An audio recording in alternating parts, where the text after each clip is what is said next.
एक जैन मास्टर के 100 से भी ज्यादा शिष्य थे जो जापान की अलग अलग जगहों से आए हुए थे। वे सभी शिष्य नियमों का बहुत पालन करते थे और वे हर काम नियम से करते थे और समय पर पूजा भी करते थे। लेकिन इन सभी शिष्यों में से एक ऐसा शिष्य भी था जो बहुत शराब पीता था। वह कोई नियम का पालन नहीं करता था और ना ही समय पर पूजा करता था। मास्टर भी काफी ज्यादा बूढ़े थे।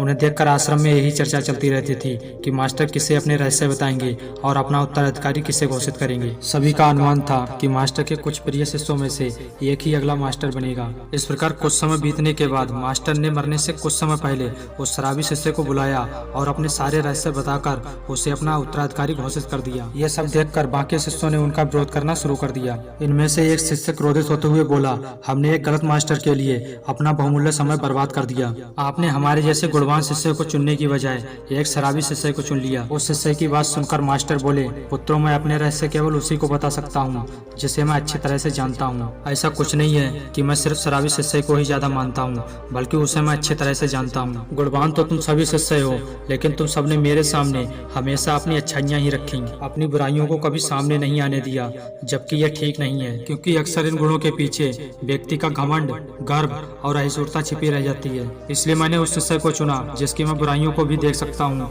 और जिसे मैं सबसे अच्छी तरह से जानता हूँ। दोस्तों, इस कहानी में गुरु का कहने का मतलब है कि आप उस इंसान पर विश्वास करो और उसे अपने रहस्य बताओ जिस इंसान को आप सब तरह से जानते हो, लेकिन आप उस इंसान पर विश्वास मत करो जिसकी आप केवल अच्छाइयाँ ही जानते हो, क्योंकि असल में वह इंसान बुरा भी हो सकता है। आप अपनी बुद्धि का प्रयोग करके उस इंसान पर विश्वास कर सकते हो जिसकी आप अच्छाई और बुराई दोनों ही जानते हो। दोस्तों, अगर यह वीडियो आपको अच्छा लगा हो तो शेयर जरूर करें। जय हिंद, वंदे मातरम।